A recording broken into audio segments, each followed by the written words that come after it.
Narito ang magiging pagtaya ng ating panahon para sa araw na ito. Patuloy na nakaapekto ang southwest monsoon o habagat sa Luzon at sa kanlurang bahagi ng Visayas.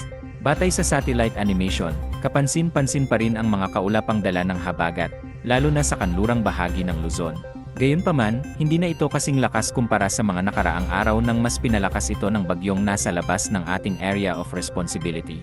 Sa kabila nito, may mga pag-ulan pa rin na maaaring maging malakas, partikular sa Zambales, Bataan at Occidental Mindoro. Posible rin ang biglaang malalakas na buhos ng ulan ngayong gabi sa La Union, Pangasinan, Benguet, Tarlac, Pampanga, Bulacan, Metro Manila, Rizal, Cavite at Batangas. Dahil dito, patuloy ang paalala sa posibilidad ng pagbaha at pagguho ng lupa. Samantala, isang tropical storm ang patuloy nating minomonitor sa labas ng ating area of responsibility.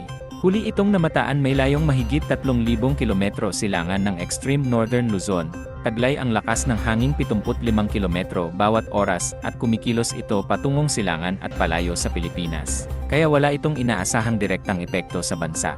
Bukas ay patuloy pa rin ang pag-ulan sa Zambales, Bataan at Occidental Mindoro, habang kalat-kalat na pag-ulan ang posibleng maranasan sa malaking bahagi ng Luzon at Metro Manila. Sa umaga hanggang tanghali, maaaring magkaroon ng panandaliang pagbuti ng panahon, ngunit tataas muli ang posibilidad ng pag-ulan pagsapit ng hapon at gabi.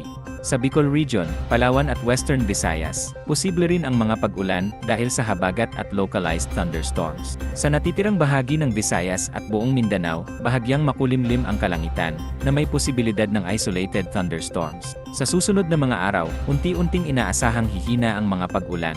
Gayunpaman, nananatili ang banta ng pagbaha at landslide dahil maaaring saturated na ang lupa mula sa mga pag-ulang naranasan nitong mga nakaraang araw. Samantala, mapanganib ang paglalayag sa Batanes at Babuyan Islands, habang katamtaman hanggang maalon ang karagatan sa kanlurang bahagi ng Luzon.